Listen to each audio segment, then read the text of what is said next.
Terima kasih Pak Menteri Koperasi dan jajarannya. Saya agak senang Pak, karena sudah lama kita tunggu-tunggu presentasi Bapak. Saya pikir kemarin batal sudah nggak bisa di masa sidang ini. Ternyata Pak Menteri datang. Dalam pemikiran kami, kita pikir Pak Menteri lagi pusing ya, dan ketakutan sehingga nggak bisa datang ke Laker karena dibatalkan mendadak. Ya. Jadi Pak Menteri ada beberapa pertanyaan. Yang pertama adalah paparan capaian. Ini menjadi pertanyaan kami bahwa dari paparan sudah ada 45553 saya lihat di layar tadi. 54,26%. Ya, saya basisnya dari paparan. Tadi saya lihat, saya catat Pak Menteri. Memang kalau dihitung per detik bertambah terus, ya, bertambah terus.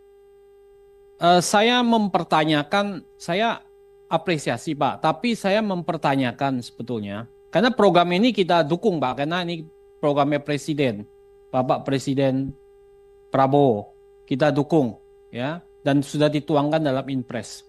Tapi memang dalam implementasi kan banyak yang mempertanyakan Pak. Jadi yang pertama adalah soal efektivitas musyawarah khusus desa, ya, yang sudah mencapai 45.000 lebih Pak Menteri. Apa dasar Pak Menteri mengatakan bahwa ini sudah berjalan efektif? Karena apa? Tadi ada satu harian besar di negara ini juga mempertanyakan bahwa banyak yang bertanya dan banyak yang bingung Pak. Sejuta tanya masyarakat. Judulnya itu, sejuta tanya masyarakat. Karena banyak yang datang bingung. Kan Bapak kumpulin ini. Bapak kumpulin, Bapak ngomong-ngomong-ngomong, omon-omon aja, kemudian di situ orang disuruh ngerti. Padahal nanti yang terjadi itu nggak ngerti Pak mereka. Nah kalau hanya Bapak kejar jumlah, kuantitas, bahwa ini sudah 45 ribuan titik desa dan sebagainya tanpa ada pengukuran, bukannya ini mubazir Pak, buang-buang dana anggaran. Nah saya pikir ini juga perlu dikaji. Ini perlu dikaji. Ya. Apakah Pak Menteri sudah tahu bahwa ini berjalan efektif atau tidak? Nah ini poin penting, ya. Kenapa nanti jangan-jangan nanti dasarnya dari hasil musyawarah ini semuanya baik? Apa yang terjadi nanti? Nanti Koperasi Merah Putihnya karena dasarnya nggak bagus, orang tidak tersosialisasi dengan baik, gagal. Jadi hanya jadi Kopdes ini jadi macan ompong saja nanti. Nanti jadi sejenis kelinci percobaan di mana rakyat diuji coba, warga desa diuji coba di sini. Nah ini kalau ini gagal, ya asal muasalnya dari sosialisasi yang gagal. Ya. Karena saya lihat sosialisasinya juga dalam pemberitaan itu tidak detail, ya tidak detail, hanya menjelaskan dasar-dasar. Banyak pertanyaan, saya baca di Kompas tadi pagi juga, banyak pertanyaan dari masyarakat. Ini dananya dari mana, digaji atau tidak, kalau lahannya nggak ada atau bagaimana. Banyak yang bingung sebetulnya. Tapi Bapak dengan gagah berani sudah mengatakan bahwa di sini, bahwa ini sudah maju terus 45 ribuan, sebentar lagi 50 ribu. Apa enggak diukur bertahap saja Pak? Ya, supaya tidak menjadi mubazir, tidak menyedot uang rakyat dan sia-sia uang rakyat yang dibuang-buang percuma begini. Ya. Nah saya minta Bapak jangan panik mengejar 80 ribu ini. Jangan panik, jangan kemudian karena kepanikan Bapak lari kemana-mana. Apalagi Bapak sekarang juga lagi nggak tenang pikirannya kan, ya diserang sana sini, betul kan Pak? Tenang ya Pak ya. Ya. Tapi kalau tenang jangan fitnah sana sini Pak, jangan fitnah partai kami Pak. Ini nggak bagus Pak, gitu. Saya lihat karena Bapak fitnah sana sini, Pak, itu Pak, Pak membuktikan. Prof, Pak Prof, kita fokus saja. Iya enggak, ini nyambung. Karena Ini itu nanti. membuktikan mental Bapak lagi panik. Gitu. Ini permintaan, ya. Jadi artinya apa? Tenang Pak. Kalau 80.000 tidak siap, Bapak ngomong ke Pak Presiden. Kami tidak siap, Pak Presiden. Nggak mungkin siap ini 80.000. Kalau hanya kosmetik saja 80.000 ini, ya nggak ada gunanya. Nggak ada gunanya Pak Menteri. Ya kan? Nah ini saya minta efektivitasnya bagaimana, Pak? Mohon nanti diukur dengan pasti. Tadi udah banyak berita kan muat kan Pak Menteri tahu kan? 1.000.000 tanya Pak. Bukan 1.000. Bukan 100 tanya, 1.000.000 tanya Pak. Itu yang pertama. Yang kedua adalah soal model bisnis Pak. Saya cari-cari model bisnis Bapak sampai sekarang itu belum saya temukan Pak. Terus terang. Bapak tahu pengertian model bisnis itu seperti apa? Bukan yang Bapak paparkan Pak. Bapak kan sudah baca, Bapak pendidikannya tinggi juga, pengalamannya full gitu. Betul kan Pak? Ya. Model bisnis apa yang Bapak ingin sampaikan? Di dalam itu kan nanti dibuat kanvas bisnis model itu. Betul kan Pak Wamen? Kanvasnya nggak ada. Coba Bapak baca teori-teori buku tentang bisnis model Pak. Bukan isinya cuma jenis gerai-gerai, bukan begitu Pak. Kemudian kalau Bapak masuk ke wilayah yang bisnis yang nggak ada diferensiasinya, homogen, di situ yang terjadi red ocean Pak, bukan blue ocean, nanti perang. Perang harga samudra, bukan samudra biru, samudra merah Pak, penuh darah. Karena homogen, tidak ada diferensiasi. Nah bisnis model itu kita nggak dapatkan. Nah itu yang penting buat kita tahu model bisnisnya seperti apa. Apalagi Bapak ngomong di berita bahwa ini bisnis model, ini modelnya bisa minimal untung 1 miliar. Dengan apa? Monopoli. Bisnis apa yang sekarang 1 miliar dari 3 miliar dan 5 miliar Pak? 20% Pak. Bapak ini ngomong ke orang yang bukan bisnis, orang bisa percaya. Kau ngomong ke pelaku bisnis sekarang hampir-hampir nggak ada loh bisnis yang 20% Pak. Ini juga harus Bapak clearkan. Bisnis apa yang bisa 20%? Kalau bisnis judol bisa 50% Pak. Judi online. Ini bisnis sembako, gerai klinik. Itu homogen semua Pak, sembako Pak. Bapak tahu dari 25 BUMDes yang paling berhasil dari 25 BUMDes itu ada di bidang apa? 56% itu keuangan Pak. Keuangan Pak, 56% Pak. Ini catatan. 40% itu perdagangan dan jasa. 4% hanya ketahanan pangan Pak, hanya 4% Pak. Dari BUMDes. Kita ambil contoh BUMDes saja. Yang bisa bagi hasil BUMDes yang 67.333 BUMDes tidak bisa bagi hasil Pak. Nol. Bapak tahu nggak? Nah ini merah putih ini bagaimana? BUMDes saja yang bisa menghasilkan bagi hasil di atas 1 miliar hanya 26 BUMDes dari 80.000 BUMDes. Bapak bisa bayangkan betapa perang di bawah, apa yang terjadi di bawah. Nah sekarang Bapak datang dengan 1 miliar. Bisnis modelnya nggak ada. Bapak mau yakinkan siapa? Nggak bisa Pak. Ini yang Bapak harus paparkan. Jadi jangan kejar di media 80.000. Itu omong-omong aja, omong kosong. Omong kosong Pak itu Pak. Hanya jumlah aja. Kita dukung Pak programnya Pak Presiden Prabowo. Tapi Bapak harus bisa menjaga ini agar jangan sampai merusak nama Presiden Prabowo. Itu penting. Jangan nanti gagal, yang gagal Bapak yang kena loh Pak. Menteri Koperasi Budi Ari yang sangat terkenal fenomenal ini sekarang. Nah ini tolong Bapak nanti jelaskan. Yang ketiga adalah soal pertanggungjawaban hukum.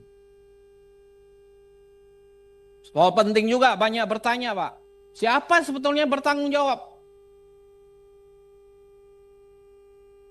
Kalau ini gagal, nanti kan ada channeling juga. Ada plafon. Plafon itu sudah saya cek, Pak. Kalau plafon itu base daripada apa? Base daripada requirement daripada bank harus dipenuhi.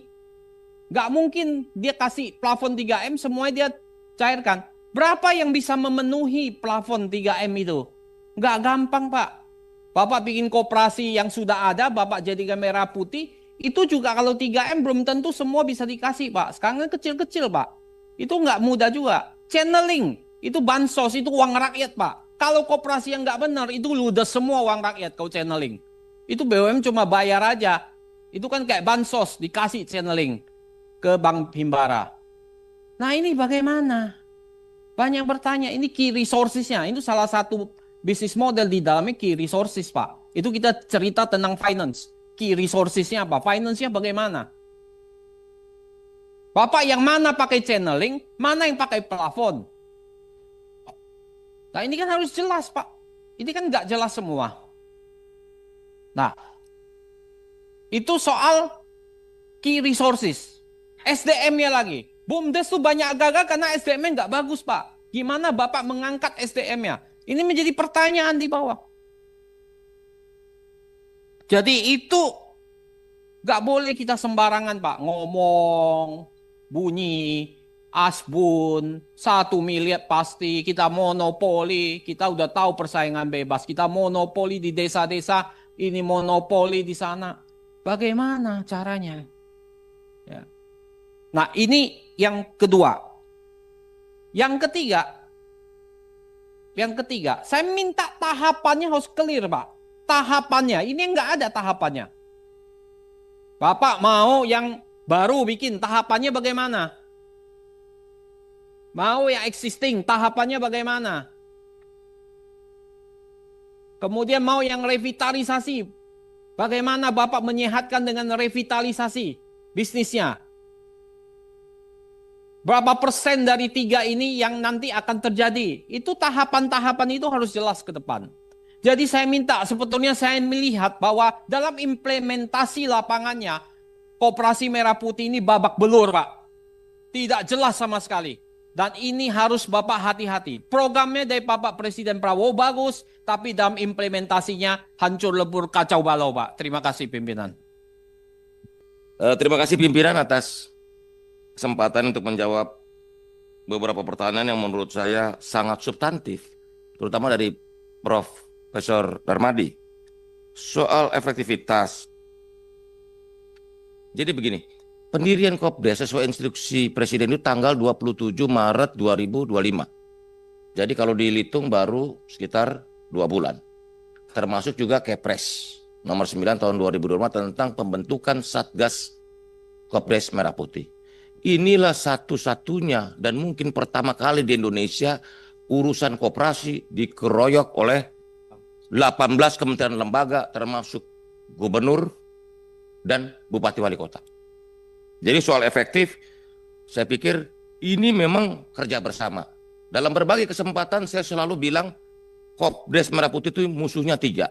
1 ketakutan, 2 kecurigaan, 3 keraguan-raguan.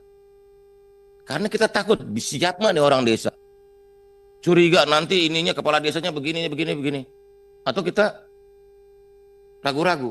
Menurut saya ini adalah langkah pamungkas untuk mengatasi ketidakadilan ekonomi yang sekian lama terjadi di Indonesia. Yang kedua, ini juga pertanyaan sering sekali saya ditanya sama banyak pihak. Itu angka 1 miliar per desa bagaimana ngitungnya Pak Menteri? Prof. Jadi menurut data termasuk dari Kementerian Pertanian, nilai tambah middleman, rentenir, tengkulak ini 300 triliun diambil dari desa.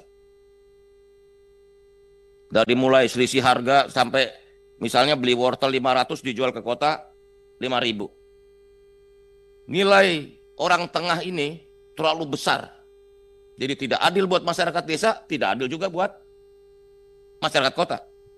Jadi ketika saya bilang 1 miliar per desa ini untung, hitungannya begini. Kalau dari 300 triliun itu kita pangkas 30%-nya udah 90 triliun itu. Dari efisiensi jalur distribusi yang kita bisa ciptakan. Yang kedua, Prof, begini Prof. Subsidi pupuk itu 43 triliun, Prof. Harga pupuk dari pabrik itu 2.300. Dipotong, ditambah ongkos angkut 300-400 tergantung jarak, sekitar 2.700 atau 2.600. Sekarang di pasar harga pupuk bersubsidi itu 4.800. Deltanya terlalu besar. Dan itu sangat merugikan buat masyarakat, rakyat atau petani pupuk bersubsidi. Dari pupuk aja kita udah hitung berapa potensi yang bisa kita selamatkan, kita buat ringkas sehingga masyarakat bisa menerima manfaat dari subsidi. Belum subsidi LPG yang nilainya juga hampir 100 triliun. Di mana ternyata petani atau masyarakat membeli dengan harga yang besar, bukan harga subsidi. Jadi selama ini ide Kopdes Merah Putih ini begini, Prof.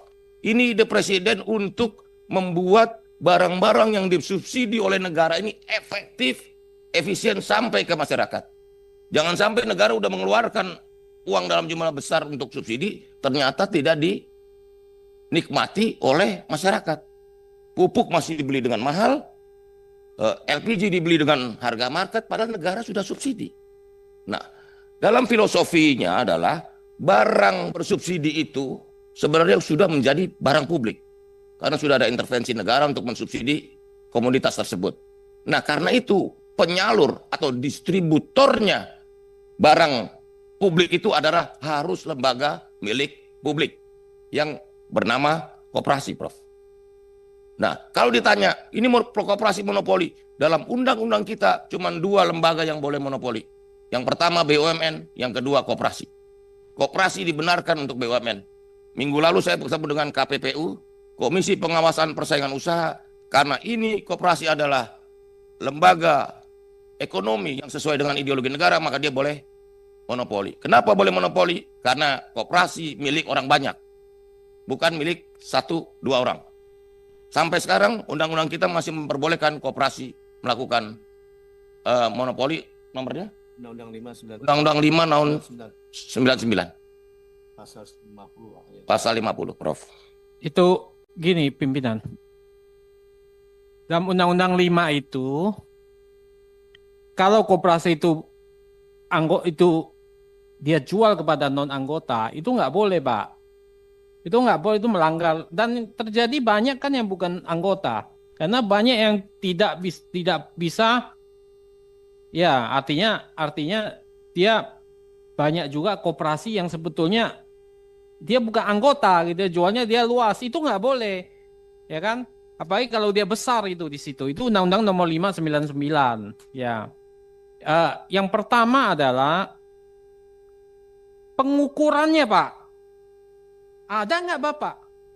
Itu efektif. Bapak kan datang ke satu provinsi, kumpulin Pak Desa, menurut cerita nih. Wah, orang datang begitu banyak. Ngerti juga kagak, Pak. Yang dia tanya ini uangnya mana?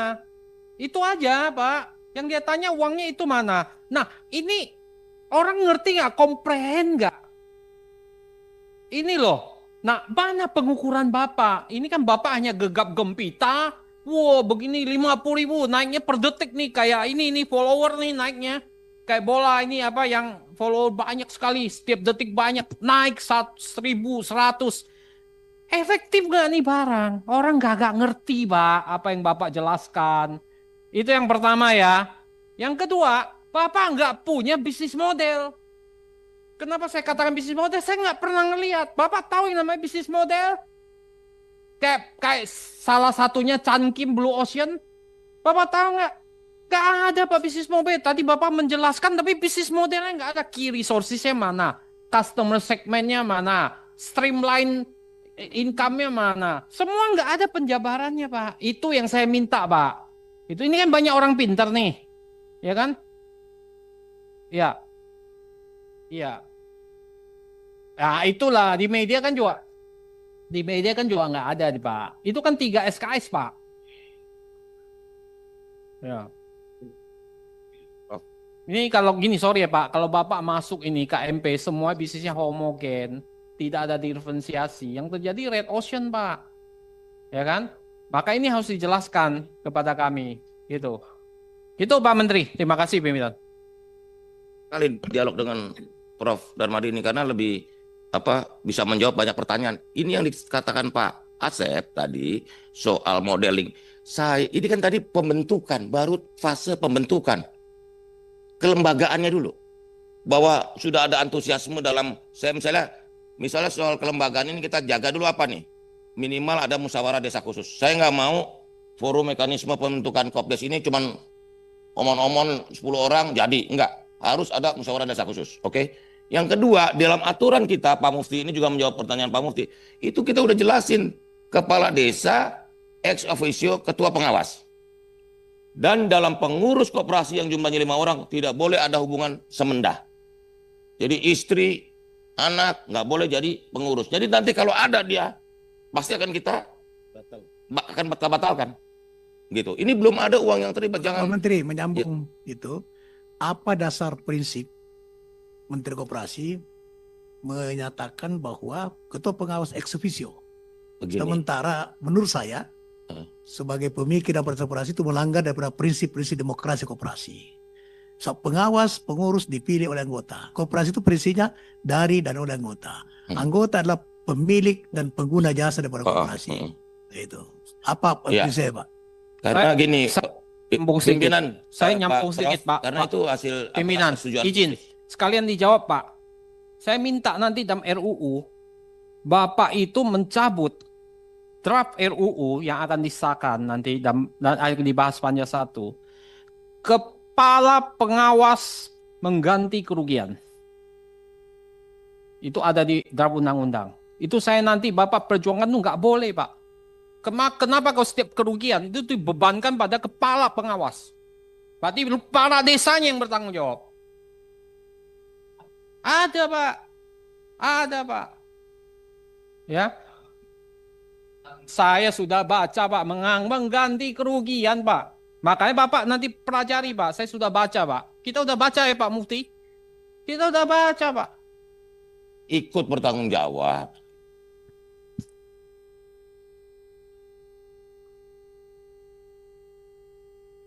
Terusnya pimpinan. Kiri. Mana? Saya pikir perlu dilanjutkan pertanyaan oleh teman-teman ini. Ya, saya kira Pak Menteri sudah cukup ya untuk nanti kalau masih ada yang kurang Pak Menteri jawab tertulis saja pada Pak Prof Darmadi ya.